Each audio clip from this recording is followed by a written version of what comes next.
அதாவது நம்ம national geographic அந்த மாதிரியான சேனல்ஸ்ல பார்த்துருப்போம், ஏதாவது ஒரு சிங்கம் ஆர் புலி வந்து ஒரு மானை அட்டாக் பண்ண வரும்போது அந்த மான் எஸ்கேப் ஆயிடுச்சு அப்படின்னா அது திருப்பி ஒரு 5 minutesல போயிட்டு நார்மலா திருப்பி புல்லு சாப்பிட்டுட்டு இருக்கும். இதுதான் வந்து நார்மலான ஒரு ஸ்ட்ரெஸ் ரெஸ்பான்ஸ். திருப்பி வந்து அது ரிலாக்ஸ் ஸ்டேட்டுக்கு போயிடும். அந்த டைம்ல அந்த டேஞ்சரை எஸ்கேப் ஆகிட்டு திருப்பி ரிலாக்ஸ் ஸ்டேட்டுக்கு போகும். இதுவே இந்த இன்சிடென்ட்டை பத்தியே அந்த மான் நினைச்சிட்டு இருந்துச்சு அப்படின்னா அது கான்ஸ்டன்டா ஸ்ட்ரெஸ்ட் அவுட்டா தான் இருக்கும்.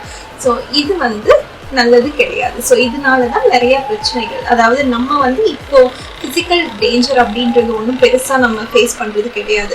நம்மளோட டேஞ்சர் எல்லாமே வந்து மைண்ட்ல தான். அண்ட் ஆல்சோ நம்மளோட பிரெயினுக்கு எது ரியல் டேஞ்சர் அண்ட் எது இமேஜின்ட் டேஞ்சர் அப்படின்னு டிஃபரன்ஷியேட் பண்ண தெரியாது. ரெண்டுக்குமே ஒரு மாதிரியா தான் ரெஸ்பாண்ட் பண்ணும். ஸோ இது வந்து நம்மளோட பிரெயின்ல ஹார்ட்வயர்ட், அதாவது மாற்ற முடியாத ஒரு விஷயம் அப்படின்னு சொல்லலாம். கிரானிக் ஸ்ட்ரெஸ் ஏன் ப்ராப்ளம் அப்படின்னா, இப்போ நம்ம ஒரு வண்டி வச்சு